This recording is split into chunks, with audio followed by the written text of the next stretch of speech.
Abu Dhabi में America और रूस के दरमियान अमन मुज़ाकरात जारी हैं, तो दूसरी जानिब रूस और यूक्रेन एक दूसरे पर हमले भी कर रहे हैं और इन हमलों में अब तक 9 अफराद हलाक हो चुके।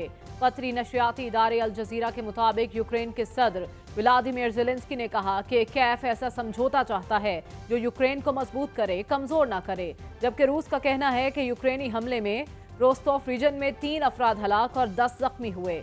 यूक्रेन की इमरजेंसी सर्विस के मुताबिक रूस की रात गए कैफ पर बमबारी से 6 अफराद हलाक और कई जख्मी हुए। रूसी वजारत दिफा ने दावा किया कि उसने रात गए हमलों के दौरान यूक्रेन के तकरीबन 250 ड्रोन मार गिराए। यूक्रेन की फौज का कहना है कि उसने रूस के जनूबी इलाके में वाक़े एक ऑयल रिफाइनरी और ब्लैक सी की बंदरगाह में एक ऑयल टर्मिनल को निशाना बनाया। फेसबुक पर जारी एक बयान में फौज ने कहा कि टैंकर्स पर तेल लोड और अनलोड करने के लिए इस्तेमाल होने वाले आलात और डिवाइसेस को निशाना बनाया गया।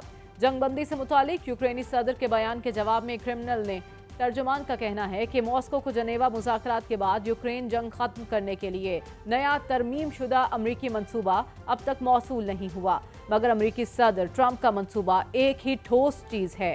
रूस और यूक्रेन के एक दूसरे पर हमलों के बाद आज अमरीकी सदर डोनाल्ड ट्रंप ने यह दावा किया कि उनकी इंतजामिया रूस और यूक्रेन के दरमियान जारी जंग को खत्म करने के एक मुआहदे के करीब पहुंच गए हैं। 9 माह में 8 जंगें रुकवाईं और अब एक और जंग रुकवाने पर काम कर रहे हैं। व्हाइट हाउस में खिताब करते हुए अमरीकी सदर ने कहा कि रूस यूक्रेन जंग में हजारों फौजी मारे जा चुके हैं। यूक्रेन रूस जंग के खात्मे के लिए पेश किए जाने वाले अमन मुआहदे पर गैर मामूली पेशरफ्त हुई है। मीडिया से गुफ्तगू करते हुए अमरीकी सदर डोनाल्ड ट्रंप ने यह भी कहा कि रूस मजीद कई साल जंग लड़ सकता है। यूक्रेन के लिए डील एक बेहतर ऑप्शन है। रूस के पास बहुत ज्यादा लोग और फौजी हैं। मेरा ख्याल है कि मुआहदा ही यूक्रेन के लिए बेहतर साबित होगा।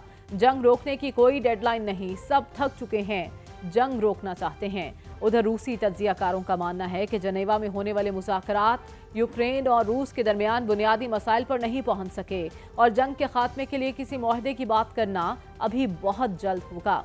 जबकि खारजा पॉलिसी थिंक टैंक के रुकन और रूसी इंटरनेशनल अफेयर्स काउंसिल के डायरेक्टर जनरल ने अल जजीरा को बताया कि मुझे लगता है किसी मुआहदे की बात करना क़ब्ल अज़ वक्त है। यूक्रेनी और यूरोपीय मुज़ाकरातकारों ने ट्रंप की तजवीज़ के बारे में एक तरह का आला काठी तरीका अपनाया है। उन्होंने ट्रंप के इब्तदाई मंसूबे में से वो नुकात चुन लिए जो शायद कम मुतनाज़े और उनके लिए ज़्यादा काबिल कबूल थे।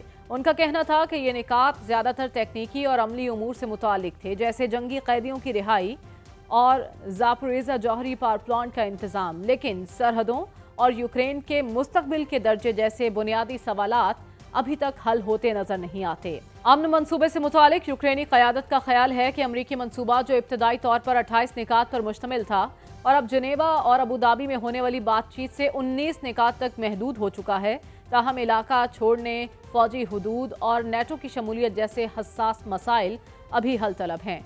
आज ही सदर ट्रंप ने यह भी ऐलान किया कि उनके खुसूसी एलची स्टीव विटकॉफ रूस जाएंगे, जहां उनकी मुलाकात सदर पुतिन से होगी।